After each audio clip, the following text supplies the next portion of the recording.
Vuelvo a la pregunta del millón. ¿Cómo estamos? Me encanta, tengo que decir que me encanta eso. Bueno, esperamos que haya sido muy provechoso este espacio de conversación, almorzando con empresarios. Siempre creo que es muy gratificante y agradecemos a todos los empresarios que nos acompañan año a año.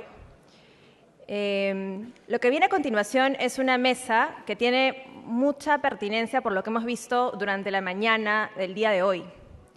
La institucionalidad. Y el título, de hecho, es muy provocativo. Se llama la sesión Seamos rebeldes, respetemos las reglas. Y es que este fue el nombre del CADE Universitario 2013, justamente cuando el presidente actual de esa sesión fue presidente del CADE, Gonzalo Quijandría. Gonzalo es director de Asuntos Corporativos de Minsur. Anteriormente se desempeñó en el mismo cargo en la minera Barrick. Ha sido gerente de Asuntos Corporativos en compañías minera Antamina, director periodístico en Apoyo Comunicaciones y, repito, fue presidente del CADE Universitario 2013. Los dejo con Gonzalo.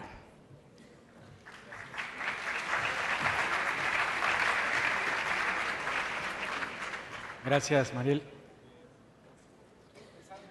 Explicándoles un poco cuál fue el motivo por el cual el año pasado decidimos tocar el tema de la institucionalidad y escogimos este lema que parece un poco contradictorio, esto de seamos rebeldes, respetemos las reglas. Y espero que eso ayude un poco también en la conversación que vamos a tener luego.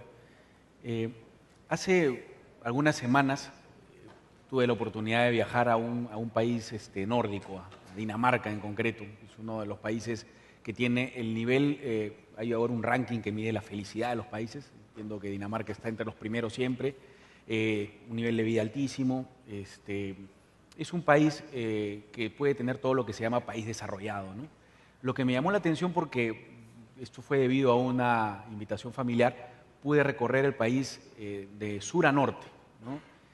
Y en 15 días que recorrí el país no vi un solo policía. Recorrí el país en carretera, no vi un solo policía en la carretera. Estuve en la ciudad de día, de noche. Y un dato más, los daneses se divierten muy bien. Es decir, no son personas aburridas que no salen de sus casas hasta tarde, la pasan bien, hay mucho comercio. La gente está en las calles, era verano, el verano europeo, y no vi un solo policía. Y hasta el día en que me fui, no vi un solo policía, ni en el aeropuerto, ni siquiera en los edificios públicos. Sí vi como turista a estos supuestos guardias de los reyes, ¿no? Pero son un elemento turístico. Lo que me sorprendió es que sin ver un solo policía no vi una sola manifestación de no respeto a las reglas. Es decir, la gente cruzaba por las esquinas. Yo también lo hacía, fui con mis hijos pequeños y estaba absolutamente protegido, no por un policía, por la gente respetando sus propias reglas. Me sorprendió porque yo decía, ¿qué es la fuerza que impulsa a todas estas personas a vivir así, sin tener que tener nadie vigilando que se respeten las propias reglas? La respuesta que me di al final es sus ganas de vivir bien y nada más. Sus ganas de que para vivir bien hay que respetar ciertas reglas, y para que respetemos ciertas reglas empecemos por lo básico y no nos quejemos de que no dan buenas reglas. No, las reglas que hay, esas son las que se respetan. No importa que en la esquina de mi casa no haya un cruce, caminaré 2 cuadras más allá. No importa que el nuevo bus no me deje en el paradero de la esquina, caminaré 5 cuadras para tomar el nuevo bus, porque eso es más orden. Lo cierto es que este lema se lo pusimos el año pasado porque pensábamos en el Perú hay que decir lo contrario, ¿no? Porque lamentablemente la actitud rebelde es cumplir la regla, ¿no? Si uno trata de cruzar por un cruce cebra en la esquina, probablemente tenga que hacer un acto de valentía porque va a venir el carro rápido para tratar de arrollarlo. Y bueno, lo rebelde va a ser cruzar por ahí y no por el centro de la pista, ¿no? Lo rebelde va a ser hacer la cola y no intentar colarnos. Lo rebelde va a ser cumplir cualquiera de las reglas mínimas de convivencia y eso va a ser lo distinto. Entonces, le pedíamos justamente a los cadedistas como ustedes, y queremos con esta sesión renovar ese espíritu, que sean rebeldes, que hagan lo contrario a lo que ustedes ven en las calles y empecemos a respetar las reglas. Que hagan lo contrario a lo que les han dicho que ocurre en el país y empecemos a respetar las reglas. Tal vez así creemos pequeñas burbujas que se van a ir expandiendo y podamos construir un país donde no necesitemos a nadie que nos diga para respetar las reglas, sino las respetamos porque nosotros mismos somos conscientes de que esa es la manera de vivir bien. A la hora de armar esta mesa, pensamos con el comité organizador en traer a personas con no solamente una diversidad de conocimientos, sino que además hayan tocado en algún momento o toquen permanentemente en su quehacer profesional el tema de la institucionalidad. En esta mesa se van a encontrar con profesionales de distinto ámbito. Creo que la única casualidad, me parece que todos somos de la Universidad Católica, ¿no? Es la única particularidad. Por lo demás, bueno, hay acá experiencia en el servicio público, experiencia en la asesoría privada, experiencia académica. Creo que todos además tienen experiencia académica y eso también es extraordinario. Pero yo quisiera empezar presentándoles a nuestros expositores. Nuria Esparch, que está a mi izquierda, es investigadora, o fue investigadora afiliada de GRADE, siempre concentrada en reforma del Estado y gestión pública. Ha sido la primera presidenta ejecutiva de la Autoridad Nacional de Servicio Civil, Servir, hasta el 2011. Fue viceministra de Recursos para la Defensa del Ministerio de Defensa, secretaria general del MINDES, así como en los Ministerios de Trabajo, Promoción del Empleo y Agricultura. Trabajó con mi padre además mucho tiempo. En adición, ha sido jefe de gabinete de viceministro del Interior. Es abogada por la Pontificia Universidad Católica del Perú y máster en Administración Pública por la Universidad de Syracuse, Estados Unidos, y puedo decirla, flamante gerente de Relaciones Institucionales de Graña y Montero. A mi derecha, Alfredo Bular, es socio del estudio Bular, Falla y Escurra Abogados, expresidente del Tribunal de Defensa de la Competencia y la Propiedad Intelectual de Indecopi. Se desempeña como profesor en la Pontificia Universidad Católica del Perú y en la Universidad del Pacífico. Es autor y coautor de diversos libros, entre ellos Derecho y Economía, el análisis económico de las instituciones legales, abogado, graduado de la Pontificia Universidad Católica del Perú y máster en Derecho por la Universidad de Yale. Además, los domingos, creo que es, o qué día es que los sábados pueden leer su columna en el diario El Comercio, y fue uno de los responsables que me dio el título de abogado en la Universidad Católica hace muchos años, cuando integró el tribunal que me dio ese título. Finalmente, pero no menos importante, Eduardo Darjant, es profesor de la Pontificia Universidad Católica del Perú, coordinador de investigación de la Escuela de Gobierno y Políticas Públicas de la Universidad Católica. Sus temas de investigación son la política de las políticas públicas, economía política y partidos políticos. En el 2009 publicó Demócratas Precarios con el IEP y su libro Technocracy and Democracy en Nueva York, Cambridge University Press, será publicado en diciembre de este año. Abogado de la Universidad Católica y máster en Filosofía Política de la Universidad de York, Reino Unido, doctor en Ciencia Política por la Universidad de Texas en Austin. Bueno, empecemos, y como debe ser, respetando las instituciones, empecemos por las damas. Nuria. Muy bien, gracias Gonzalo. Un honor enorme estar con tantos jóvenes en la Escuela Naval del Perú. Bueno, una de las preguntas que me hacía cuando me invitaron a participar en esta mesa es ¿qué cosa puede ser valioso para que aprendamos a eso que llamaba Gonzalo respetar las reglas, ¿no? ¿Por qué autorregularnos? ¿Por qué apostar a la institucionalidad? Y entonces pensé que la manera como yo podía enfocar este tema era vinculada a una experiencia que he tenido en la creación del Servicio Civil del Perú, ¿no? Todos, absolutamente todos, yo no creo hasta ahora, no he encontrado una sola persona que me diga qué feliz soy con los servidores públicos. Nunca he encontrado a nadie. Todos se quejan, todo es un desastre, todos tienen una cara horrible, todos me maltratan, todos los trámites, etc. Pero nos olvidamos muchas veces, y eso también es para que tomemos conciencia de dónde está el Estado. El Estado es un poco como la música ambiental. Resulta que está en absolutamente todos los lados. Y si yo les dijera en este momento dónde está el Estado, ustedes me dirían, bueno, no sé, bueno, para empezar estamos en una escuela, ¿no es cierto?, que es del Estado. Segundo, tenemos la luz regulada por Sinermin, y en fin, y la calidad del aire por el MINAM, etc. Lo que ocurre es que nosotros recordamos al Estado cuando nos falla. Cuando ustedes van a su casa por la pista, y si alguno está o en el micro o en el auto, solamente si hay un hueco piensa este alcalde es un desastre. Pero ninguno de nosotros va a la alcaldía a agradecerle al alcalde por haber hecho una buena pista, ¿no?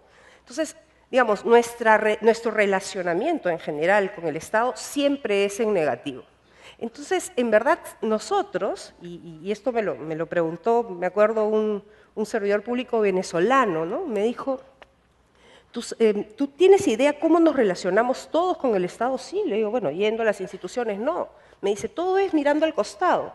Y les preguntan a alguien y le dice, oye, ¿tú conoces a alguien en ese ministerio que me pueda ayudar? ¿No es cierto? Nosotros no vamos y tocamos la puerta porque no queremos respetar las reglas, porque siempre estamos buscando una regla que se adapte mejor a nuestro zapato. Y eso es un tema bastante nuestro, lo que contaba Gonzalo de esta visita que ha hecho a Dinamarca, donde nadie tiene que recordarte las reglas. Aquí constantemente nos tienen que recordar las reglas. Y cuando nos las recuerdan, además nos quejamos por la existencia de las reglas. Bueno, las reglas son lo que hacen que mi espacio vital tenga un límite, que es exactamente aquel donde empieza el de Gonzalo y luego el de Alfredo y el de Eduardo. Esta falta de respeto a las reglas hace que tengamos en general un relacionamiento también muy negativo respecto al Estado. Entonces, en este escenario es que hace unos años atrás, a pesar de muchos intentos en el pasado, desde los 90, se trató de, o se ha hecho, se empezó con la reforma del servicio civil, ¿no? ¿Por qué? Porque el servicio civil, para los que todavía no lo han visto como una posibilidad, es la posibilidad, valga la redundancia, de poder servir a otras personas. Ustedes se pueden imaginar la importancia que tiene esa señora o ese señor que les pone, no sé, que les da el documento que les permite salir del país, o la persona que les permite, cuando los registra, es la persona que les permite tener un nombre y a partir de entonces ser reconocidos como personas y generar una serie de derechos. Nosotros hemos perdido mucho el valor del servidor público, del funcionario público. En otros países uno dice servidor público, inmediatamente, en general, la sociedad tiene un alto respeto por aquel que le sirve a los ciudadanos. Aquí no. Este mismo que me preguntó de cómo nos relacionábamos con el Estado, me preguntó si alguna vez había pedido un crédito bancario. Le digo, sí, claro, como casi todos, de mi edad, digamos. Y me dijo, ¿y tú qué pusiste en ocupación? Y dije, yo puse abogada, ¿pero por qué? Si tú eres funcionaria pública. Y entonces, claro, ahí comencé a preguntarme si en verdad no era que yo también tenía un poco de vergüenza de decir que era funcionaria pública, cuando en verdad estuve muy orgullosa de serlo. Por ese tema de la falta de respeto, de nuevo, hacia el servidor público, ¿no? ¿Por qué necesitamos un servicio civil? ¿Por qué necesitamos empleados públicos protegidos, de alguna manera regulados? Lo necesitamos porque los servidores públicos son aquellos que nos garantizan que, digamos, lo que necesitamos es proteger al empleo público frente a prácticas de clientelismo, es decir, a prácticas de captura. Es decir, tenemos que evitar que los gobiernos que van llegando vayan decidiendo si sacan o ponen a las personas en función a sus intereses. Lo importante es que nosotros, los ciudadanos, obtengamos los bienes o los servicios, qué sé yo, lo que sea que brinde este Estado en particular de una manera, digamos, constante y de una calidad buena.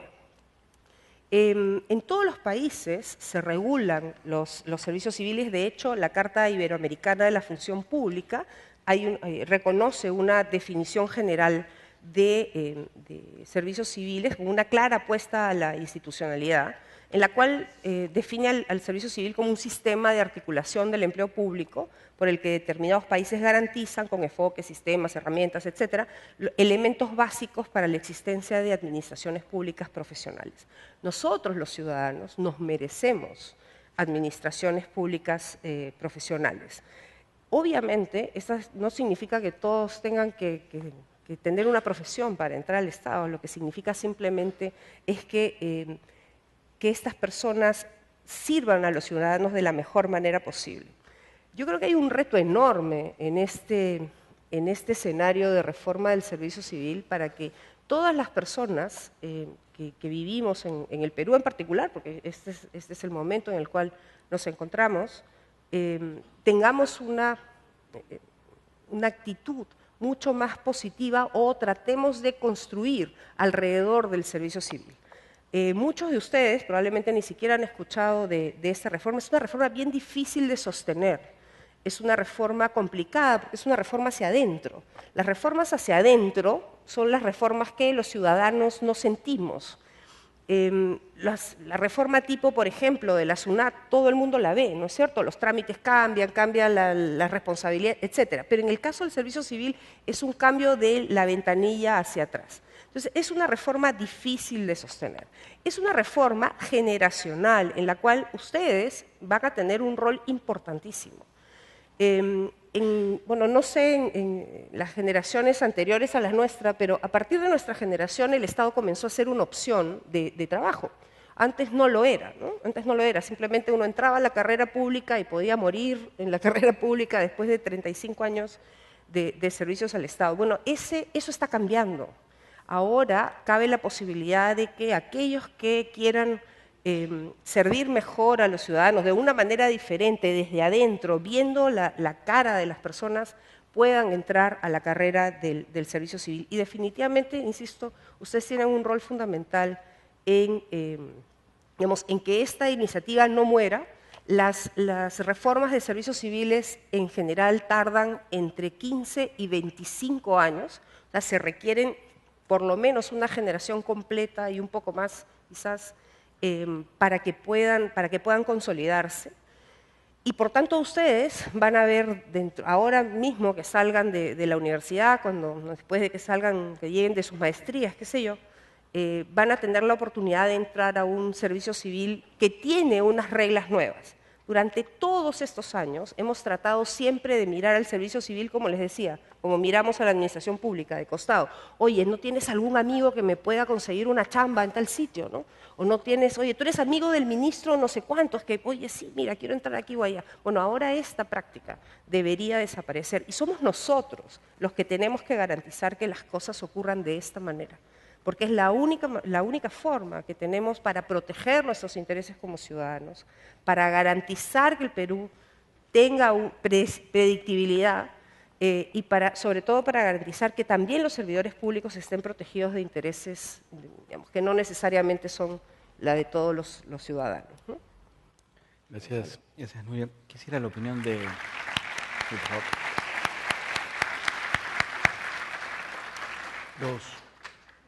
La opinión de Eduardo, por favor, y la idea, si no lo he explicado, primero vamos a tener una breve introducción de cada uno, como ha sido Nuria, y después vamos a tratar de tener una conversación un poco más abierta, ¿no? Por favor, Eduardo. Bien, cuando me pidieron hablar de instituciones y con un título tan sugerente, seamos rebeldes, respetamos las reglas, lo primero que pensé es que es bien importante, creo, para ustedes que están comenzando a desarrollarse como profesionales, conocer que en verdad respetar las reglas es muchas veces ser rebelde, porque hay buenas razones para que las reglas que hoy tenemos se mantengan. El discurso institucional puede a veces ser muy vacío y podemos decir, si sabemos que hay buenas instituciones, ¿por qué diablos no las seguimos? Cuando en realidad ustedes observan diferentes episodios de política o eventos en la historia del Perú y van a encontrar a muchas personas siguiendo reglas que consideramos inadecuadas, pero por buenas razones. Cuando Montesinos ponía las reglas desde el CIN, pasaron por su oficina empresarios, políticos, funcionarios públicos, diversas personas que sabían que, más allá de lo que digan las leyes, las reglas provenían de un cogollo de poder y eran claras. ¿Por qué seguían esas reglas? Pues porque era funcional para sus intereses. Cuando los señores que trabajan en sectores informales, destruyendo el medio ambiente o con problemas de violencia, muchas veces obedecen ciertas reglas informales de la sociedad, no solo lo hacen porque sean malas personas, sino porque muchas veces tienen intereses de por medio. Entonces es real el reto que plantea el panel. Cambiar las reglas pasa por hacer cosas grandes. No es cierto, algunas versiones más suaves de las instituciones es como decir, una vez que encontremos las reglas adecuadas, todo se va a echar a andar. No, porque esas reglas más adecuadas muchas veces van a entrar en conflicto con la forma en que funcionan las cosas. Hace poco tuve el gusto de dar una clase larga, durante muchas semanas, a funcionarios, no voy a decir el sector, pero un sector claramente corrupto. O sea, no hay forma que una persona honesta, digamos, estando ahí, pueda pasar tranquilo su vida porque hay un montón de presiones, y en las conversaciones informales de ese curso me lo confirmó. Lo primero que te dicen es que todos los incentivos están construidos para que uno reconozca ciertas formalidades, pero al momento de actuar se enfrente con otra realidad. El ascenso es meritocrático, pero el ascenso real es quedar bien con el superior. Se dice que hay que actuar con honestidad en el uso de ciertos poderes públicos, pero el mensaje informal es que si se abusa de algunos de ellos puede funcionar. Entonces, lo primero que quisiera dejar o resaltar hoy día es que el cambio institucional es, ¿cómo decirlo?, es un reto gigante. No ganamos mucho creyendo que con importar instituciones simplemente, o con hablar de valores y creer que con valores se van a cambiar las cosas, porque generalmente es al revés. Una vez que las nuevas instituciones comienzan a funcionar, los valores van cambiando a la par. No estoy diciendo que no sean importantes, solo digo que una vez que es funcional para las personas, sentir que las nuevas reglas comienzan a funcionar, pues las cosas comienzan a cambiar. Mientras eso no suceda, las reglas adecuadas, que se nos venden como buenas, pueden resultar una promesa a veces sin contenido. Entonces, primer punto, es realmente ser rebelde, a veces defender las reglas. Dicha esta figura pesimista, me doy un pasito más allá, menos pesimista, es un país en cambio. Creo que en este momento es exagerado decir que ya todo es así. Si bien el mundo institucional de reglas que dan seguridad, que dan cierto poder al ciudadano frente al Estado, que le permiten reclamar, todavía no es el mundo de todos los días, también sería mentir que este otro mundo es el que domina y está en todos lados. Creo que estamos en un momento intermedio interesante que justamente abre posibilidades al cambio. Un segundo punto que quería mencionar es que incluso en este libro famoso de Acemoglu y Robinson, ¿por qué son ricas las naciones o por qué son pobres las naciones? El contenido que tienen de lo que son instituciones buenas, instituciones inclusivas le llaman ellos, es profundamente vago. Son buenos al señalar las instituciones malas, ¿no? Aquellas que no permiten calcular el mediano plazo, aquellas que no permiten desarrollar capacidades propias, aquellas que carecen de autoridad. Un poco su receta es instituciones que permitan libertad, desarrollo personal, invertir en mí mismo y en la creatividad, y al mismo tiempo alguien que ponga autoridad para que esto no se convierta en un pluralismo que jale para todos los lados, ¿no? Pero luego de esa primera generalidad es difícil darle contenido. Y un segundo tema que quisiera mencionar ahora es que tal vez su generación tiene un reto gigante, reto que está contenido en este libro de Piero Gessi y José Gallardo, sobre qué se puede hacer con el Perú. Es un reto interesante porque lo que ellos plantean es decir, ya ciertas cosas se han logrado, pero dar el salto hacia ser un país desarrollado implica muchas otras cosas. Pasan por seguir facilitando una serie de actividades, pero también por tener un Estado más fuerte, por tener mejores burocracias, por tener un servicio civil, como decía Nuria, que pueda hacer cumplir las reglas.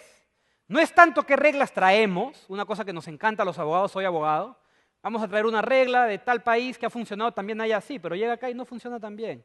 En parte porque no hay agencias estatales o funcionarios capaces de, o con el poder para hacerlas funcionar.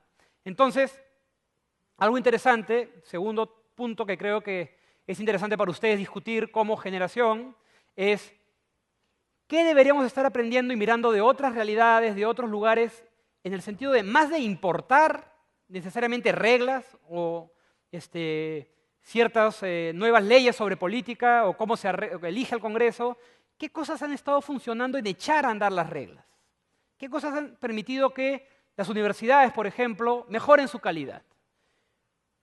¿Tienen que ser universidades públicas solamente? ¿Tienen que ser solamente privadas? ¿O hay lugares donde se pueden echar a andar ambas con formas de fiscalización y control que permitan que se desarrollen de una mejor manera?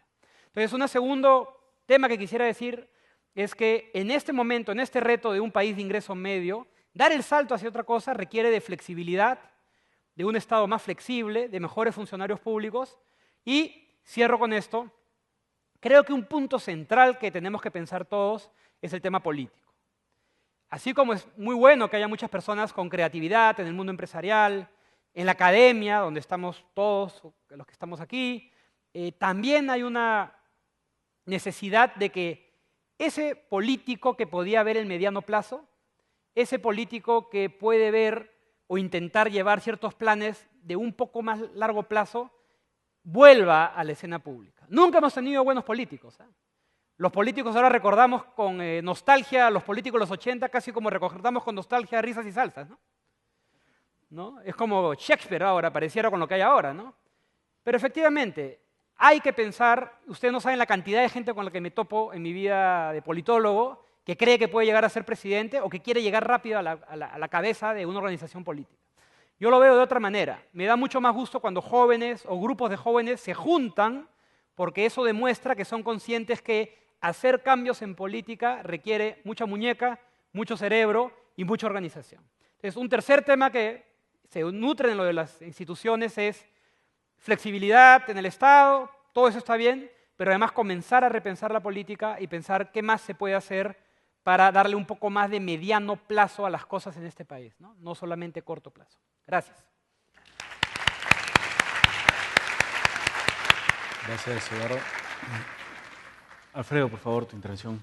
Bueno, en primer lugar, agradecer la invitación. Creo que es el cuarto CADE estudiantil en el que participo y siempre es un placer venir. Es un placer venir porque la principal razón por la que los escogen ustedes es por su capacidad para impactar en las instituciones, precisamente. Se les identifica de alguna manera por el liderazgo que se piensa potencialmente tienen y básicamente el liderazgo tiene mucho que ver con la posibilidad del cambio institucional. Yo quiero, igual que Gonzalo, contarles una anécdota que me ocurrió ya hace bastantes más años en Estados Unidos, cuando yo estaba estudiando, y me había comprado mi carrito para ir al mercado y para pasear un poco, y estaba manejando a la casa de un amigo argentino, y llegué a una esquina donde estaba malogrado el semáforo. Entonces, los carros estaban detenidos e hice lo que hace cualquier peruano promedio. Cuando pasa el carro de adelante, le pegas el parachoque al carro tuyo, porque no hay que dejar espacio, porque si no se mete del costado, ¿no es cierto? Y entonces entré a la intersección y efectivamente pasé, ¿no? Y al pasar me di cuenta que todos los vehículos de la intersección estaban molestos, gritando, insultándome, una reacción además inusual para los americanos, especialmente en la zona del Northeast, donde yo estaba. Y no entendía por qué había pasado eso. Entonces, cuando llegué a la casa de mi amigo argentino, le conté, oye, mira lo que me ha pasado, en el cruce iba a pasar y me pasó esto. Entonces me dice, bueno, es que claro, has roto una regla. Le digo, ¿qué regla? Le digo, acá en Estados Unidos, cuando se malogra un semáforo, pasa uno de un lado, pasa uno del otro. Pasa uno de un lado, pasa uno del otro. Yo acababa de dar mi examen para mi brevete en Estados Unidos y le digo, ¿y por eso no está en el Código de Tránsito? No, eso no está en el Código de Tránsito, eso lo sabe todo el mundo. ¿Cómo se creó esa regla? Sabe Dios cómo se creó, pero nació de la interacción. Nació de la interacción entre las personas que fueron poco a poco dándose cuenta que sacrificar unos segundos más en la espera del cruce mejoraba la situación de todos los demás, porque así pasaban todos, y es una idea estupenda. ¿Se imaginan lo fácil que sería pasar en cada intersección donde no hay semáforo si la gente aplicara una regla tan sencilla y tan lógica? Pero no la aplicamos. Acá ni siquiera cumplimos la regla de cuando la luz está en rojo hay que parar. Y justamente de eso tienen que ver las instituciones. Las instituciones son reglas de juego. Son reglas de juego que se establecen de distinta manera. Douglas North hace una clasificación que a mí me gusta mucho porque es muy clara y muy gráfica. Él dice, hay reglas de juego, instituciones formales. La Constitución, la ley, los reglamentos que están establecidos y están formalizados de alguna manera a través de un acto del Estado o un acuerdo entre las partes que han establecido cuál es esa regla. Dos, hay lo que llaman las reglas informales. ¿Qué son las reglas informales? Son reglas que no están formalizadas, como lo dice su nombre, informales, pero que están vigentes. Cuando yo entro a un sitio, estiro la mano y le doy la mano a otro. Es una regla informal. No hay ninguna ley que me obligue a dar la mano. Es un acto de cortesía, estirar la mano y dársela. La puntualidad, por ejemplo, es una regla, bueno, en el Perú no está muy vigente, pero es una regla que es informal. La ley no te obliga a ser puntual, salvo situaciones muy concretas, como llegar a una audiencia, pero en general no hay la obligación. Pero es una regla que ustedes no van a conocer país desarrollado donde la gente sea impuntual. Porque la regla de la puntualidad existe ya ha nacido y contribuye al desarrollo porque evita el desperdicio del tiempo, que es un recurso escaso. Y la gente ha aprendido a respetar al otro en la puntualidad. Y el tercer elemento es el enforcement, una palabra que lamentablemente no tiene traducción al español por alguna razón, porque enforcement quiere decir hacer cumplir las reglas, ¿no?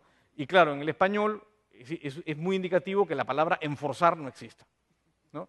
Pero el enforcement es cómo haces cumplir las reglas formales y las informales. A veces las tienes que hacer cumplir con una autoridad, a veces las haces cumplir con sanción social, con sanción religiosa, con simplemente la mirada larga, la cara larga de los demás, o simplemente la propia convicción de que la regla tiene que ser cumplida porque tiene que ser cumplida. Los países que desarrollan marcos institucionales sólidos tienen reglas formales claras, reglas informales que se han ido desarrollando y que también contribuyen a la interacción social, al desarrollo, y tienen mecanismos para hacer cumplir esas reglas. Esto es como en el fútbol. Si tú quieres jugar un partido de fútbol y diferenciarlo de una pichanga, necesitas, uno, un reglamento formal. Dos, un montón de reglas que no están escritas en ningún lugar. El fair play, el espíritu de competencia, etc. Y tercero, un árbitro. Porque si tienes las primeras dos reglas, pero no hay nadie que las haga cumplir, no sirve para nada. Entonces, los países requieren desarrollar estas instituciones. El país ha avanzado mucho, pero está bastante a mitad de camino, pero ha avanzado mucho de lo que venía ocurriendo hace 20 o 30 años. Y estas reglas son esenciales. ¿Por qué son importantes? Porque la clave del desarrollo está muy vinculado a estas reglas. Y cuando digo desarrollo no me refiero solo a desarrollo económico, me refiero a desarrollo personal, a desarrollo social, a desarrollo político, a desarrollo de todos los quehaceres de la actividad humana. Porque son las reglas las que ponen límites a la conducta y cuando esas reglas son correctas y son cumplidas, contribuyen al desarrollo. Por ejemplo, otra cosa que me llamó la atención cuando estaba en Estados Unidos fue lo rápido que puedes celebrar un contrato de arrendamiento. Tú llegas, ves un aviso, llegas a la casa, te recibe el agente o el dueño y en un ratito te pones de acuerdo, firmas un contrato y se acabó. No te piden fianza, referencias, no te dicen si es extranjero, como pasaba acá en el Perú y todavía sigue pasando en muchos lugares que solo le alquilan a extranjeros. ¿Por qué? ¿Por qué? Porque en Estados Unidos, cuando el inquilino se va, no se lleva el water, las luces, etcétera, etcétera. ¿Y por qué no lo hace? Porque hay reglas formales que se cumplen, porque lo meten preso al que hace eso. Y dos, porque hay reglas informales. El prestigio de la persona, el saber que es una persona reputada, el simplemente ser reconocido, tiene un valor. Y eso tiene que ver con todas estas instituciones de las que estamos hablando. Entonces, y esto simplemente para terminar, cuando uno tiene reglas claras, las instituciones funcionan, entonces la interacción entre las personas se hace más fácil, mucho más fácil. La gente obtiene un crédito más fácil, la gente compra y vende más fácil, las elecciones son procesos más sencillos, donde las personas entienden cuál es la consecuencia de lo que va a pasar, la interacción social en la calle, conducir un vehículo es mucho más sencillo. Y por eso es importante rebelarse contra la cultura del no cumplimiento de las reglas. Yo hace tiempo decidí rebelarme contra una regla que es una regla formal, pero que nadie respeta. Si el peatón está cruzando por las rayas, por el crucero cebra, uno tiene que parar y darle preferencia. Esa es la regla. Primero es una regla legal. Segundo, es una regla de sentido común porque el peatón no va a tener la misma posibilidad de resistir el choque si es que lo atropellas. En este país, cuando tú haces eso, el de atrás te toca claxon. O sea, cumplir la ley es rebelarse contra el orden y la gente protesta contra el cumplimiento de la ley. Pero no solo eso, el peatón reclama. Porque el peatón o se espanta y no entiende qué pasa y te mira así como diciendo, ¿qué le pasa a este? A mí me ha pasado que me han insultado diciendo, pase de una vez, ¿no? Como diciendo, ¿qué está usted haciendo? Porque la gente no solo no conoce la regla, sino no la cumple. Entonces hay que rebelarse y el primer paso es rebelarse con cumplir con la ley. O sea, hay leyes buenas y hay leyes malas, pero el primer paso para que las leyes funcionen es cumplirlas. Si uno no cumple con las leyes, entonces todo el concepto institucional cae. Y la mejor regla para hacer cumplir las leyes, la mejor regla de enforcement es el autocumplimiento. Es como en el fútbol, el árbitro no puede estar tocando el silbato cada 2 segundos. El fútbol se juega bien cuando la gente cumple las reglas sin que nadie le diga que tiene que cumplirlas, sino porque tiene la convicción que la tiene que cumplir. La convicción porque teme la sanción, pero sobre todo la convicción porque cree que cumplir la regla es lo mejor.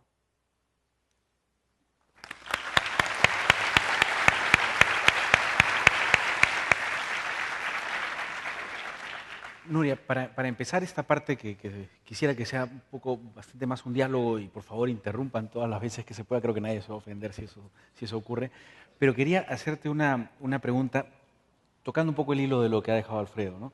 El tema de las reglas. Hay reglas que nos molestan, hay reglas que no nos gustan y tal vez muchísimas de las reglas o la mayor parte, y no solamente reglas, ya vamos a lo más formal, la ley.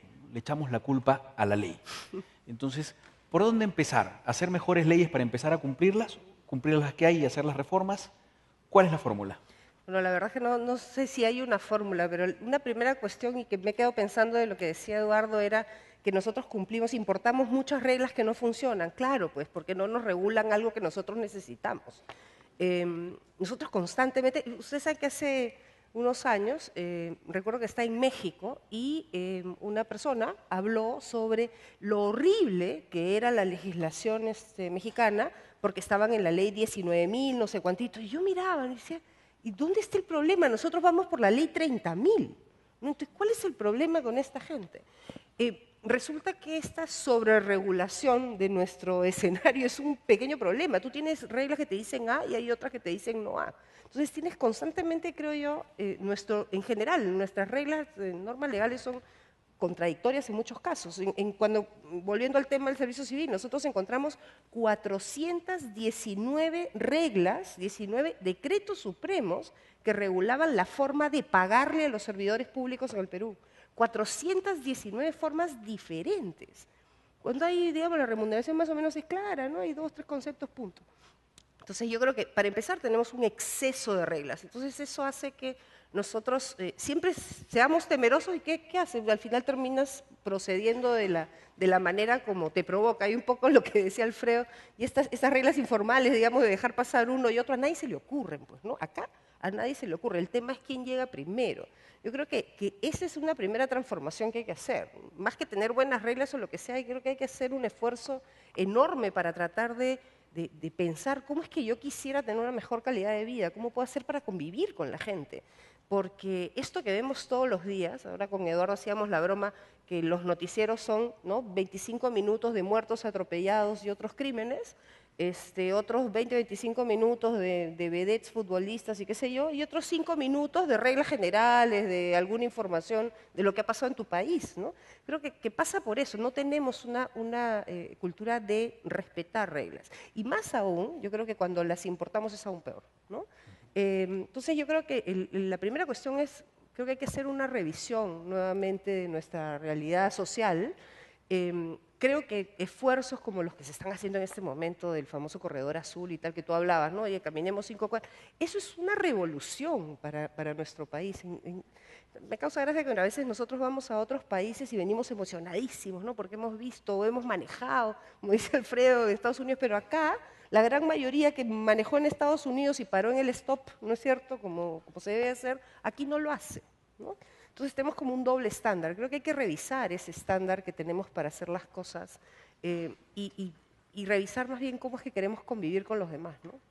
Eduardo, en el plano político, y tú hablabas de la mala calidad de los políticos que tenemos ahora, ¿eso cómo se termina reflejando? Es decir, digamos, con las reglas con las que jugamos nuestra política, o simplemente políticos que no respetan ninguna regla. ¿Qué estamos viendo?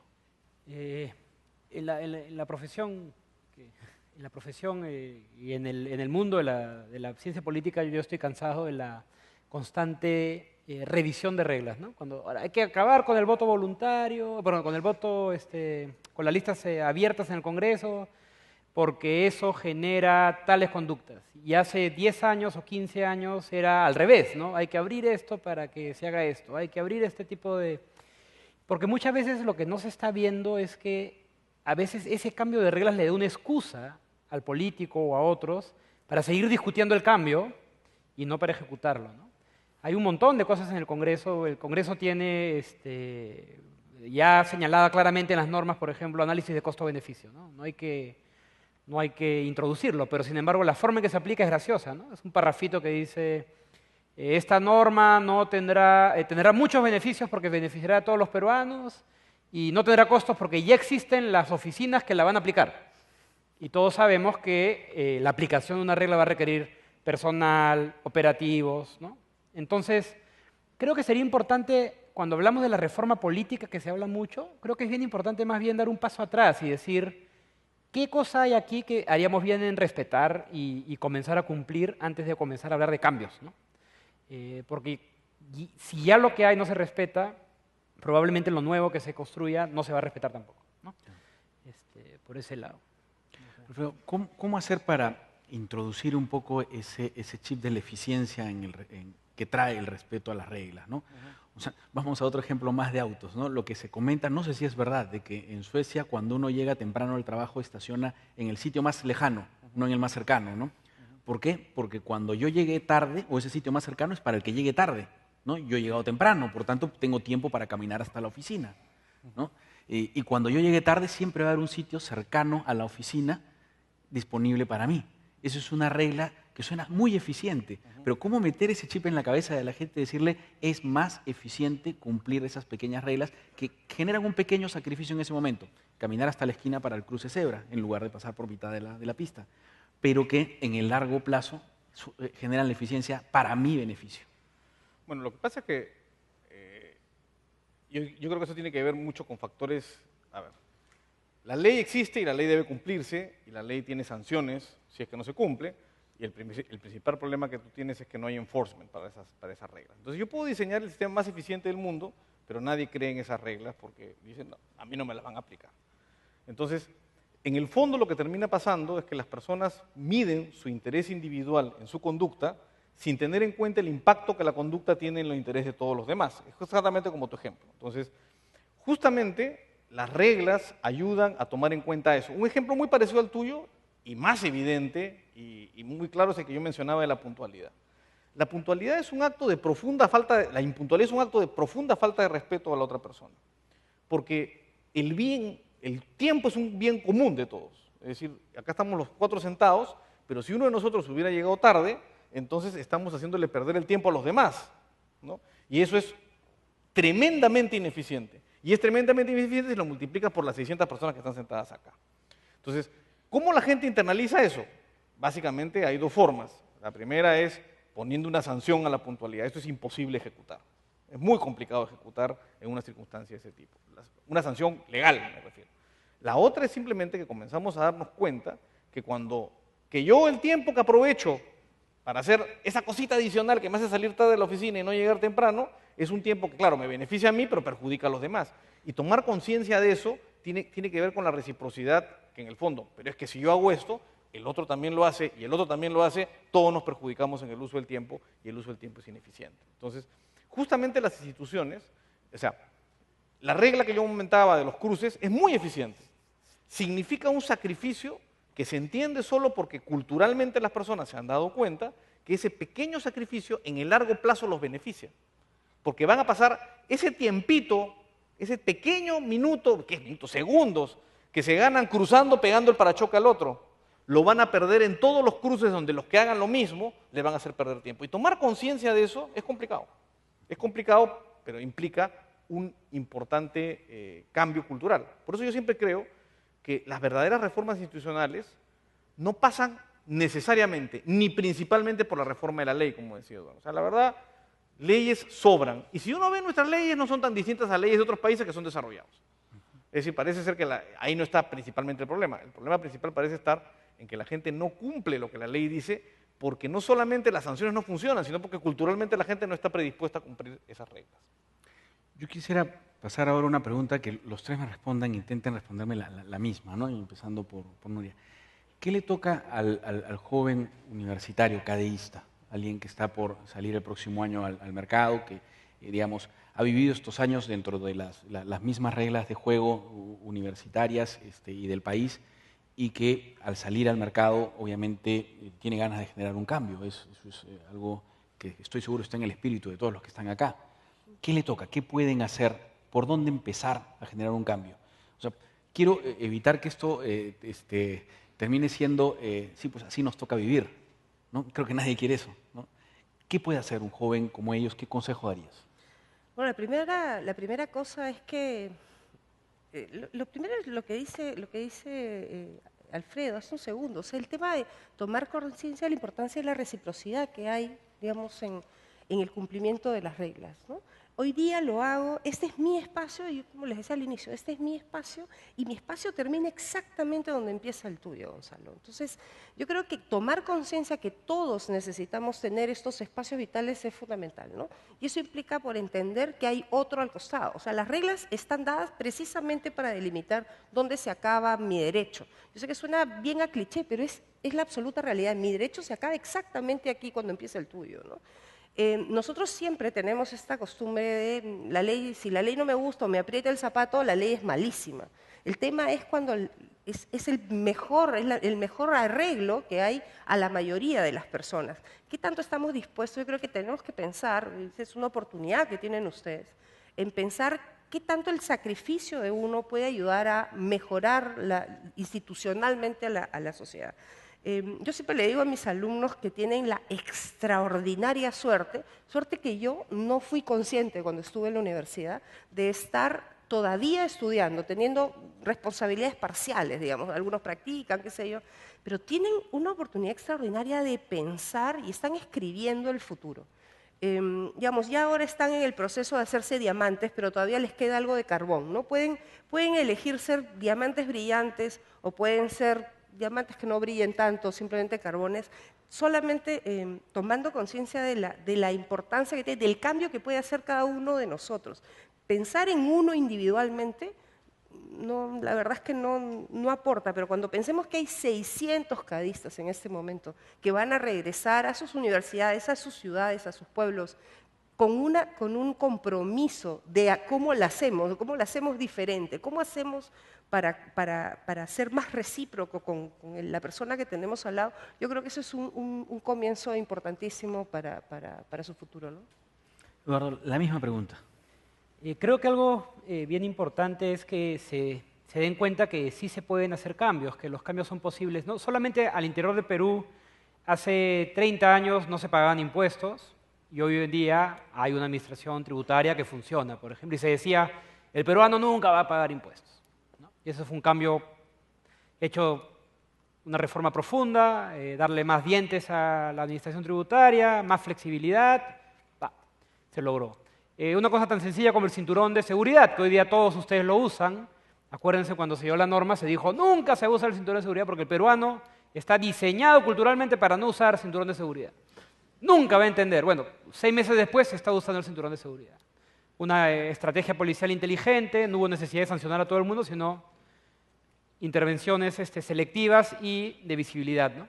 Pero tal vez también es importante, hemos hablado bastante de Estados Unidos, yo también tengo una anécdota en la cual casi muero atropellado por cruzar la pista de la peruana, que cruza con dirección al objetivo, el objetivo es el auto en movimiento y uno va avanzando y dejarlo pasar y pasar justo, ¿no? Casi el que venía en el auto no entendió qué estaba haciendo este loco, creyó que me iba a tirar contra él y casi ocasionó una tragedia. Pero tal vez, más que mirar a países como Dinamarca, Estados Unidos, Noruega, Suecia, es interesante ver casos de América Latina donde las cosas han funcionado. Medellín es un caso que es muy interesante, una ciudad atrapada en el crimen, el sicariato, muertos, violencia, robo. Sin embargo, una alianza de políticos, empresarios, comunidades aledañas, organización sombrero, digamos, ha permitido una ciudad con un sistema de transporte muy bueno, con reglas de urbanismo excelentes, reduciendo el daño ambiental y ahí, al echarse a andar y ver la gente que se puede, mucho orgullo del poblador común, de lo que es la ciudad, de lo que es el respeto, a ciertas reglas. Es un caso que creo que nos muestra que, aún en condiciones adversas, como las que puede vivir países en desarrollo, se pueden hacer cambios, ¿no? Lo mismo podemos hablar de Chile. Chile nos encanta mencionarlo como ejemplo de unas cosas, pero tiene 1000 ejemplos de otras cosas también en el mundo de la inversión en tecnología, en universidades públicas, privadas, en diferentes temas en los cuales uno puede ver que ciertas acciones estatales pueden tener un impacto en un corto o mediano plazo, ¿no? Entonces creo que algo importante para una generación nueva es aprender esta flexibilidad, aprender de experiencias comparadas, aproximarse a casos que están tal vez más cercanos a nosotros y mucho, como digo, algo que quisiera que quede es muchas veces más que preocuparse en las nuevas leyes, en ¿Cómo haremos para que esto cambie en todo? A veces entender que algunos objetivos limitados, pero que se apliquen, pueden ser más productivos en el mediano y largo plazo que estos grandes cambios que constantemente escuchamos en televisión y por parte de líderes de opinión, ¿no? Gracias. Gracias, señor. Alfredo, para cerrar, por favor. Bueno, yo creo que cuando uno es joven, se imagina en su futuro tener la capacidad de hacer un gran cambio, ¿no? Sea porque quiere ir en política, sea porque quiere ser un empresario exitoso y fundar una empresa y está pensando siempre en yo voy a hacer el gran cambio. Y la verdad creo que usualmente cuando uno parte de ese supuesto y está pensando en un gran cambio y que una acción va a determinar un gran cambio, comete un error. En realidad, las historias de cambio institucional no son producto de un gran cambio, son producto de numerosísimos, millones de decisiones individuales que van cada una haciendo pequeños cambios. Para ponérselos en sencillo, uno tiene que cambiar en cosas tan sencillas como respetar las reglas de tránsito, respetar a sus compañeros, ser puntual, etcétera, etcétera. Las personas que hacen los grandes cambios son los que han sido capaces de hacer pequeños cambios en sus vidas. Y estos pequeños cambios, en el agregado, con el ejemplo y con la imitación de otros, comienzan a generar un gran cambio. Perú ha cambiado bastante. Si ustedes ven encuestas hechas en el Perú hace 25 años, descubrirán que la principal causa del éxito para los peruanos, la primera de todas, era la vara. La segunda era la herencia. La tercera no me acuerdo cuál era, y la cuarta era el trabajo. Hoy día en el Perú, la principal causa del éxito en la percepción de los peruanos es el trabajo. Hemos cambiado. Ese cambio no se ha producido porque salió un decreto diciendo a partir de ahora los peruanos vamos a pensar que el trabajo es lo principal. Ese cambio se dio porque los peruanos comenzamos a entender que trabajar era lo más importante y trabajar significa ganar legítimamente. Ahora que hablaba Eduardo de Risas y Salsa, Adolfo Chuyman se hizo famoso por un personaje que se llamaba Papá, ¿no? ¿Quién soy yo? Papá. ¿Con quién estás? Con papá. ¿Y quién era papá? Era un vivazo. Era un vivazo que se la pasaba sacándole la vuelta a todas las reglas imaginables. Y la gente se reía y le parecía gracioso, pero la verdad era patético, o sea, estaba reflejando lo patético que era nuestra vida. Y todavía, lamentablemente, papá existe en muchas de nuestras vidas y nosotros tenemos que cambiarlos y la gente joven, sobre todo, está en posibilidad de, uno, evitar ser papá y dos, ayudar a que las cosas cambien. Papá, el otro día un empresario me contaba una anécdota y con esto termino, que le había pasado cuando un juez le pidió plata, ¿no? Y este empresario, que me lo contaba además muy suelto de huesos, me dijo, bueno, entonces fui a hablar con él, a negociar. Y negoció efectivamente con él. Y finalmente el juez llegaron a un arreglo y comenzó una segunda discusión. Señor, usted me da la sentencia y yo le pago. Y el otro dice, no. Usted me paga y yo saco la sentencia. Así no funcionan las cosas. No, pues señor, y si yo le pago y usted no saca la sentencia, y el juez le dijo, mire señor, estamos entre caballeros. Y claro, si uno no tiene la percepción básica de eso, entonces ningún cambio institucional funciona. Uno tiene que darse cuenta para que el cambio institucional funcione, y eso es un pequeño cambio que luego hace un gran cambio.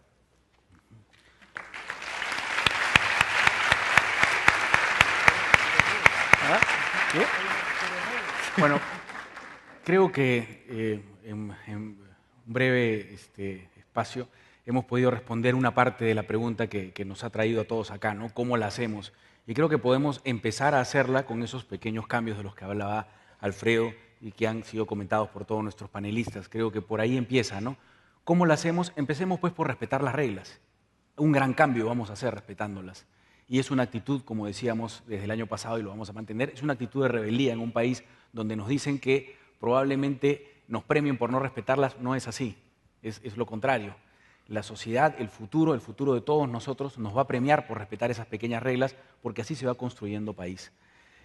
Yo quisiera un aplauso para todos nuestros panelistas, por favor.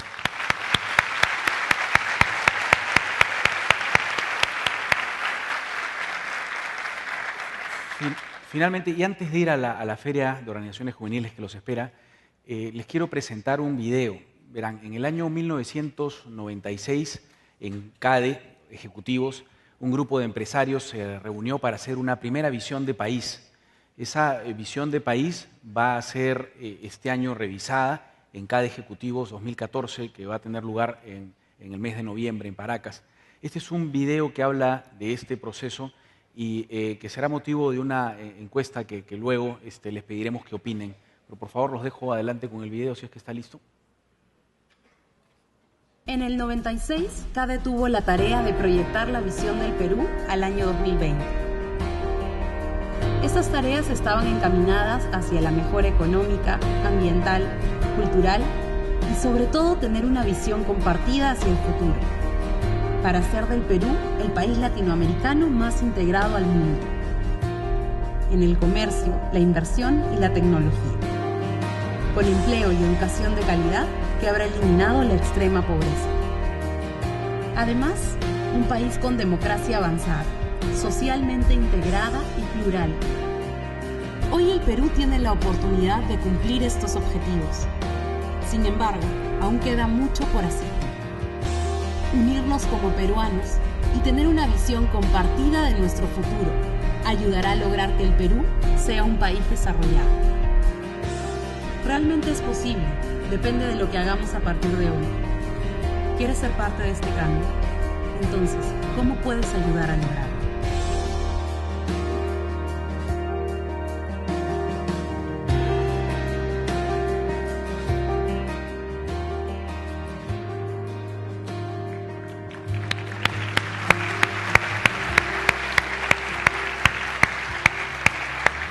Muchas gracias.